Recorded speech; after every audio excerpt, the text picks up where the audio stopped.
Welcome back to Corpse Factor, ladies and gentlemen. Once again, Ram Bob Mob, Dark Wild Code.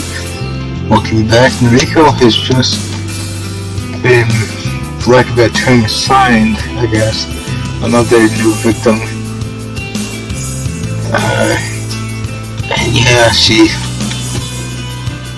seems all about getting that victim. It's a messed up game, but it supported the Wounded Warrior Project. As I said that before, wonderful charity, ladies and gentlemen, that you should always support whenever possible. It helps out vets, helps them get works, helps them with PTSD, post-traumatic stress disorder, helps them readjust to civilian life, and I've seen their works firsthand at a thing called Walk for the Wounded. Truly a wonderful charity, ladies and gentlemen. You should always support whenever possible. I'll put the link in the description. I walked through the train station this morning confident, cocky, and self-assured. I boarded the train I had managed to take a seat for the first time in a while. Withdraw one book from my handbag and flip open the cover. There's a name scrawled in blue ballpoint pen on the first page, but it's completely in the wrong time. I don't quite remember why I picked up this book.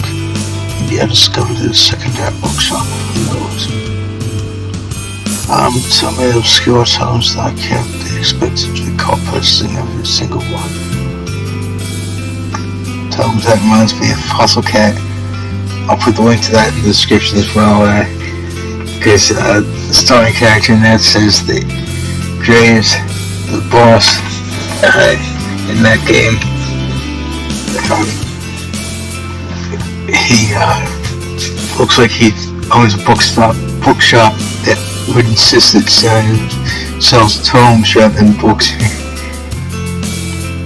It's aged and covered and weathered spine and both book bear the same title. False photography, comprehensive guide to photo manipulation. Book is written in English series and sought to work through the limited knowledge of that language. But hard to skim through primarily the photographs contained within. Examples of early image doctoring from centuries ago fascinates me. This book even features techniques and studies of recent since 1993 when it was first published. It's true that a lot of the techniques discussed within are no longer known as today's digital age. However, there's a haunting section dedicated to the art of manipulating corpse photos, something that I'm indeed very, very interested in. Most intriguing aspect of this section's contents is the artist. Featured artists perform the opposite kind of work that I do. Instead of manipulating the images and living to make them appear dead, the artist in the book edited images of the dead in order to make them appear alive once more. In bygone eras when photographs from people were taken few and far between, a sect of artists dedicated themselves to honoring memories of the deceased. They did this by marking the photos taken upon death look beautiful and full of life. These photos were gifted to many family members and loved ones. Just they make sense. Imagine if someone lost someone dear. Imagine if you lost someone dear so you don't have no photograph or something. Wouldn't it be wonderful to receive one last memento, a beautiful image of the way you remembered them?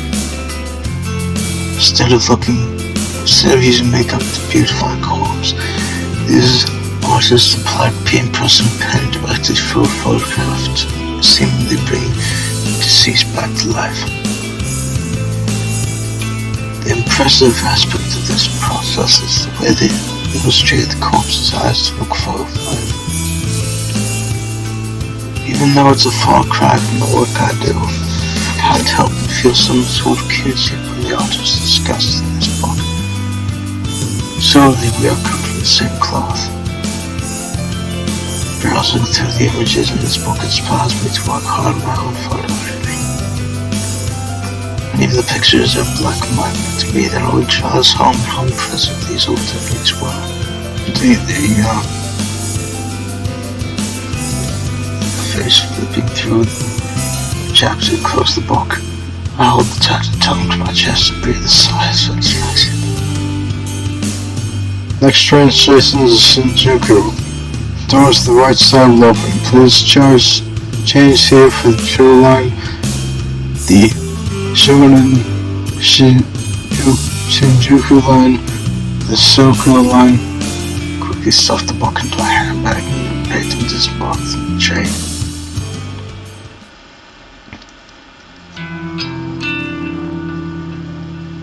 I'm certain nobody is looking. I carefully opened the lid of the dumpster in front of me. Stench of rotten food and who knows what else has lost my senses and I mentally gasped. Staffed convenience store really needs to seal the trash and plastic bags before tossing them in here. This is disgusting. I have to stop doing this. Raised open lid locks into a place at a 45-degree angle, allowing my now free hands to retrieve a small black object from my handbag. It's a flip phone, a cheap plastic thing with a shiny charcoal finish. I open it up and tap on the retro tactile keys, confirming that I can delete all 10 messages and photos. Nodding to myself, satisfied that to cover my tracks, I eject the battery from the packing casing and tossed it into the dumpster. Then snapped the phone in half along the hinge, separating the screen from the keypad. The screen crunches into pieces with a satisfying beneath my shoes. Retrieve the smashed parts from the asphalt, careful not to prick my finger on the sharp glass. Finally glance on this and so mostly towards the broken parts of the phone into the dumpster. I then shut the dumpster lid and hurry away. I started between the brick wall of the convenience store and the narrow metal railing intended to keep people like me away from the dumpsters. Now in front of the convenience store, I finally feel I can breathe deeply without fear of inhaling the toxic contents of the dumpster.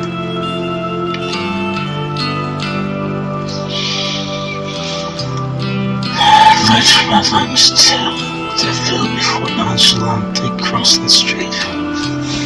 I take care of my register for my phone. Before leaving the office building, I cracked the SIM card in half and disposed of it in the combustible trash. Now with the phone itself destroyed and discarded at a different location, my mind is at ease. It's been slightly less than 24 hours since I messaged my latest victim. That athletic guy that I may have briefly fantasized about during my restless slumber.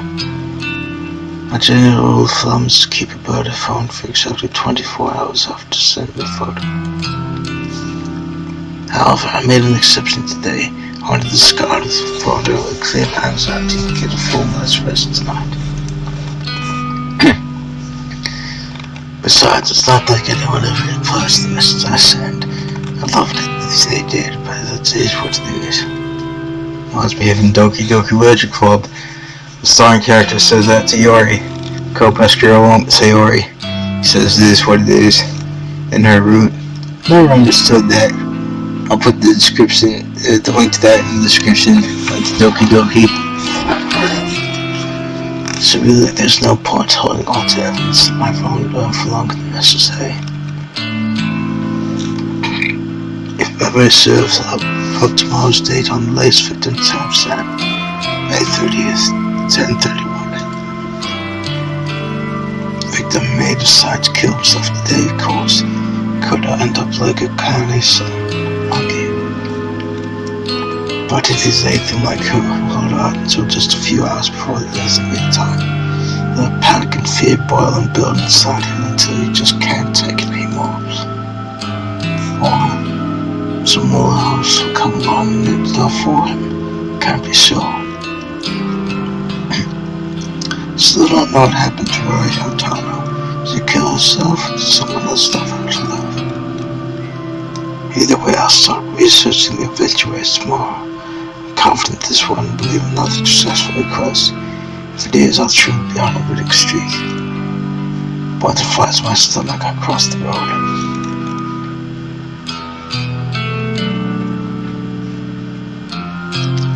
On my route home, I usually like to trek through the small park close to my apartment, provided the weather's decent. I avoid the park in the mornings as a lot of people walk their dogs, but I can't risk allergies flaring up before I reach the office. In the evening, the park is much emptier. I suppose I'll finish work a bit earlier than most people, so while everyone else is busy, I can enjoy the fresh air and scenery. I make my way back along the deep, broad path that connects one side of the park to the other. Wooden benches line the path at regular intervals, and at this time of evening it's common to see a homeless person or two using the bench as a resting place.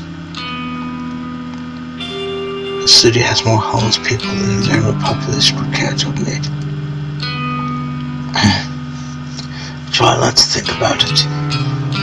As I walk by every day, I already know that many people have worse off than I do, but there's not exactly anything I can do to help, right? Should I be giving these people money that I can't afford to spare? Wouldn't I just end up homeless as well? Not exactly broke, but I live month to month on my salary. It's expenses to live on the outskirts of Akihabara and the community Shinjuku every day isn't exactly cheap either. And you add in electricity bills, phone, food. I mean, I don't eat unless I have to, but I'd starve if I didn't buy a meal every other day. Don't even get me started with the cost of the coffee I drink.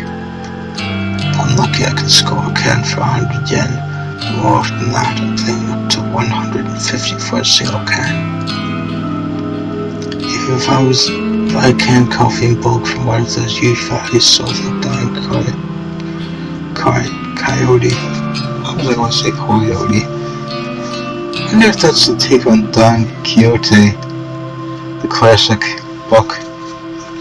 Still how a handful of loose change, and I wouldn't have access to familiar such like at a convenience store. I'm just thankful I don't go out for drinks after the work for most of my colleagues. If I had to buy a few rounds of beer every week, my bank account would definitely dry up.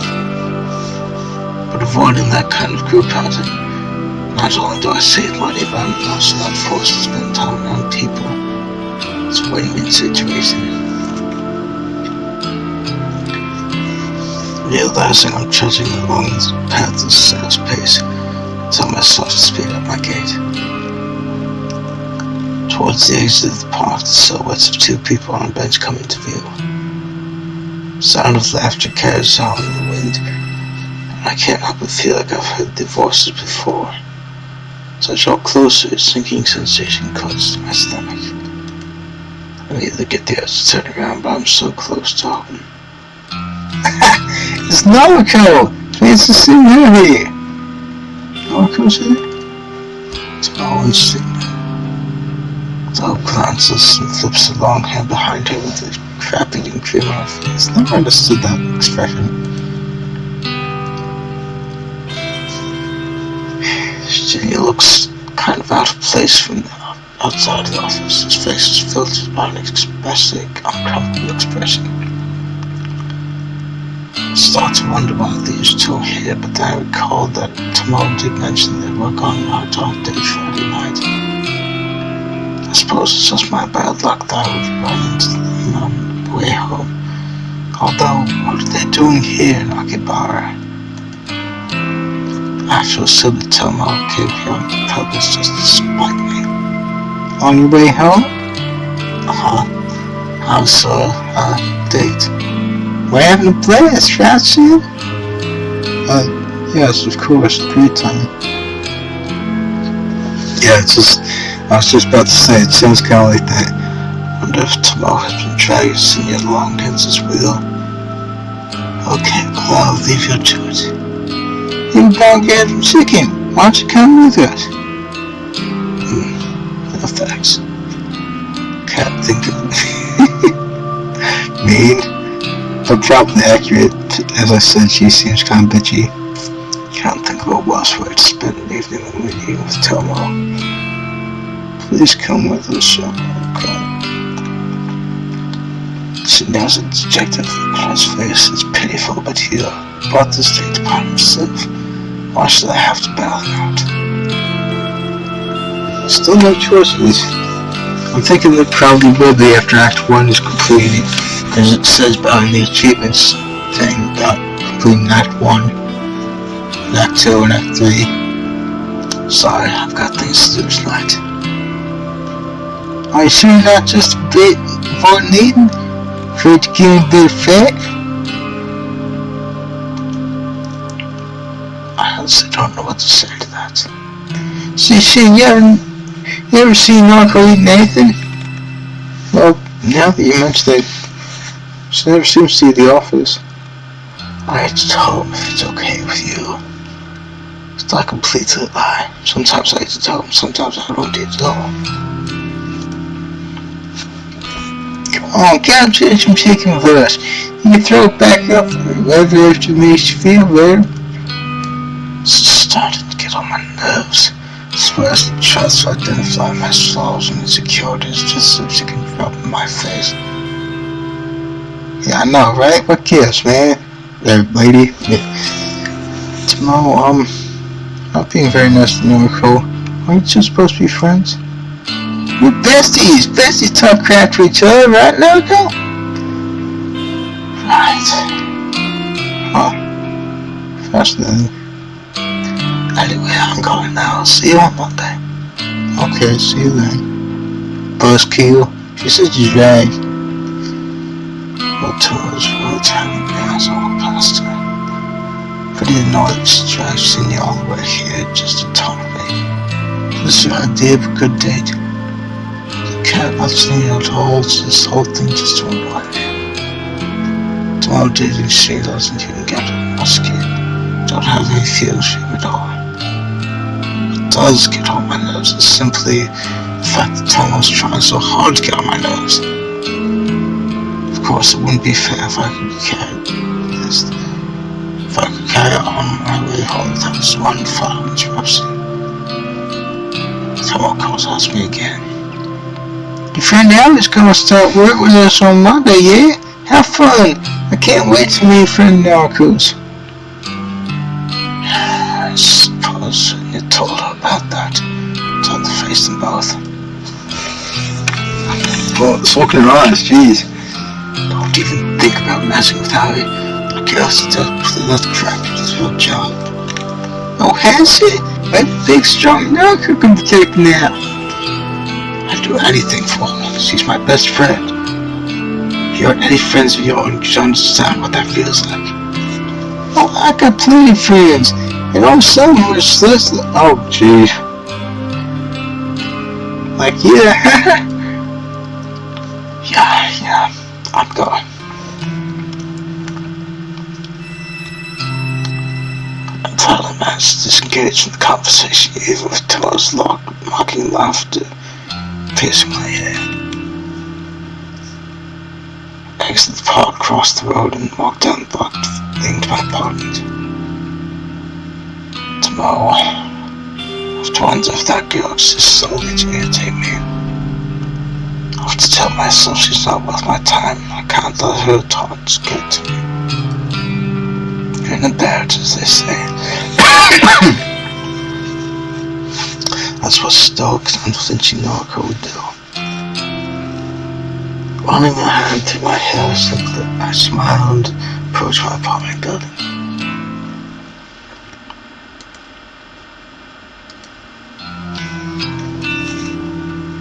May 30th, Saturday afternoon. Seems to be a library.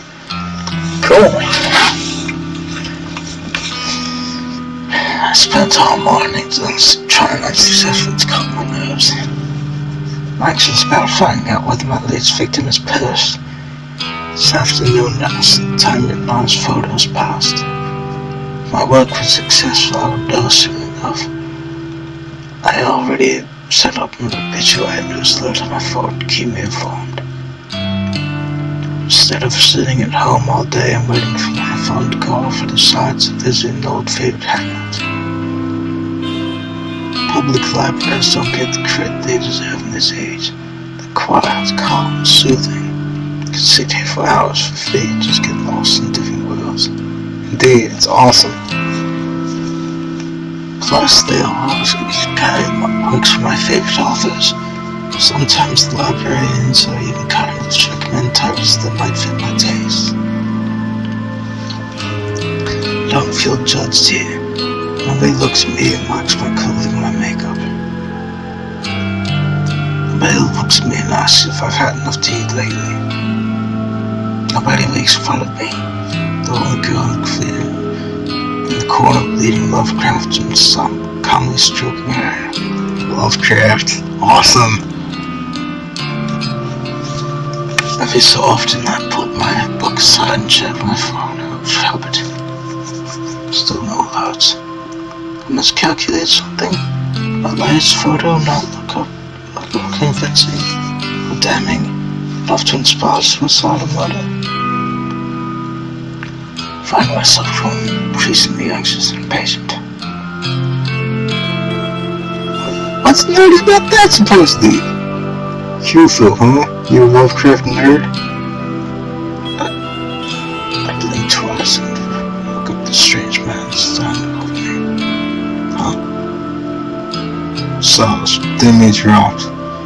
Never seen Lovecraft. Huh, Japanese too. Didn't know his book had been translated. Yeah, my English isn't great, so I read the translated versions. Yeah, right? I've never understood that. Like, how, like, say for instance, Dr. Seuss. His stuff is usually in rhymes. And why then would it be translated? When something is translated, it seems to lose its flavor to me. Most of the time. The Odyssey didn't, by Homer. I had read that entire thing. It took me a while too. It took me what felt like months because it was that long of a poem, but it was definitely worth it. Definitely worth a shot if you ever see it, ladies and gentlemen. Same thing with Dante's Inferno. The Divine Comedy in general. That entire thing. Both of them were epic in both ways. In fact, I'm pretty sure that's where the term epic originally came from, was ancient Greek poetry. Might have been the Odyssey itself.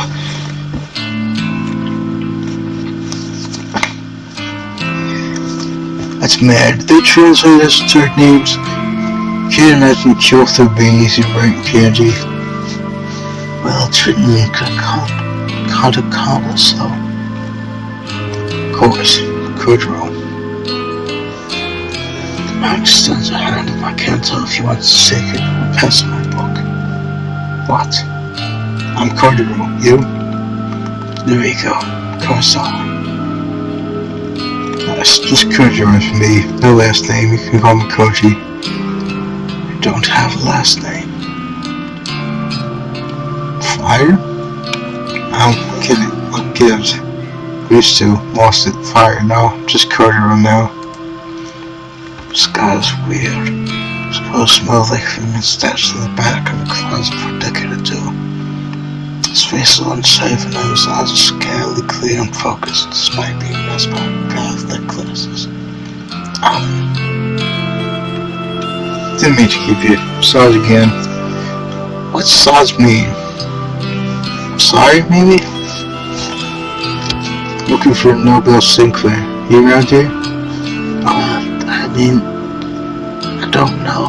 Who? Writing guy. Didn't that book up defending the dead. My parent told me to check these cells. Sorry, I really don't know. No worries, I'll find look like the type who enjoys books. Not to judge by a cover. This strong stuff though, messed up crap. As much as I hate to admit, this stranger has captured my interest. How messed up are we talking? Well, his first coach described dressing up corpses, taking them to dinner. Goes after card out. Mad, right? Something out of the American movie Weekend at Bernie's. Nice. Something like that. I've never seen the movie, but I do know that there's apparently they accidentally stumble across a corpse, or they accidentally kill someone or something like that. But it's like a dark comedy apparently. At this one point they try to tie his hands to a steering wheel to make it look like he's driving. It's supposed to be really funny, but really dark at the same time. Just my kind of thing. I still want to see it. Second book goes nuts. Main character fills a classroom with bodies, all dressed up students. Runs lectures, records them, puts them online. At this point, I don't figure out these books are fictions. Aaron says Nobel Sinclair actually did these things. Seems like he's doing time now, writing these books in confession. I'll have to look this guy up. Nobel Sinclair, huh? Nobel Sinclair, here, let's see if I can... I want to take a screenshot, but I don't know how. Interesting. Right? It's range. Thanks for good bedtime reading. Huh.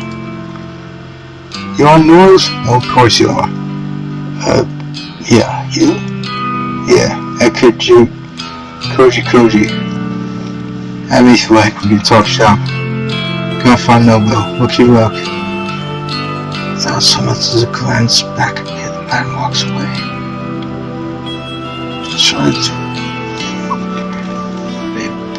I tried to return to my meeting, but the whole conversation just replays back in my head. It was so encounter. Maybe I'll head home for the day. Being here to has hopefully calmed down, but I'm still eagerly anticipating the fate of my victim. Besides, I have to admit that I'm growing a bit hungry. Maybe onigiri, a rice ball from the convenience store, will tide me over until tomorrow. I thought those were called jelly-filled donuts. The thing with Pokemon. And Brock says that. Yeah, the right things just lined up. Because, so I trust my muscle. So as I head down towards the sliding doors to hit the library, a little alert sounds from my phone. This is it! I focused the headlamp less than a second, the screen unlocked and the obituary page loading before my eyes. Article posted online today, 2:39 p.m. Keywords found 3. Mr. Accident. Medical range 20 to 30. Image data found, yes. Saturday, May 30th. Mr. Aichi Hanada, 22, Tokyo Prefecture, was pronounced dead this afternoon at the traffic intersection 12:02 p.m. Coroner's office reports that Mr. Hanada was involved in a traffic accident. No other casualties were reported. Mr. Hanada's side was survived by his fiancée, who wishes to remain anonymous. Funeral service has not yet been arranged. He already attachment. I quickly loaded the image attachment. Can't believe my eyes. The photo was the exact same one that was sent to me from Corpse God's website. There can be absolutely no doubt this is my latest victim. I've done it again. Breathing starts to quicken, my cheeks begin to grow hot. I know from experience that after overnight, someone private and quick that may very well be good for myself in public. This music, so ominous, so eerie, I dig it. Quickly glanced around the library for the sun, pointing to a restroom. The stairs were as settled out and dashed towards it, so running between bookshelves through narrow halls. As One coffee unisex bathroom and a lavabo beige portal. Mostly my thighs are tightening. I squirms at me through the door. My hand grasps the cold metal handle and presses down on it to be met with a level of resistance. It's locked. Silent dog. Knows that I completely ignored my haste. Felt so clean. Trap! Curse despite my best efforts to keep my low profile. My head turns frantically looking for someone and saying that I can sit down and remain outside my reaction to my absolute success. Boston? Oh, right, getting out of here. You Boston? This guy again. I need to use the restroom. Hope you can't tell from the restroom. The face is not like the desperation that used the facts to update. On it. The last prompts Kojiro strides up to the restroom doors and gets scrams fist against it. Hey, Chris, unload! Get out of there! Kojiro's commanding voice was more than a little intimidating. Within seconds, a terrifying overwhelming emergency. She wheels her clean trolley. Around us bells quickly and disappears from sight. All yours, bed only. Thanks. That's going to be the end of this chapter, ladies and gentlemen. If you want to do it, please consider subscribing. I'll stop back very well.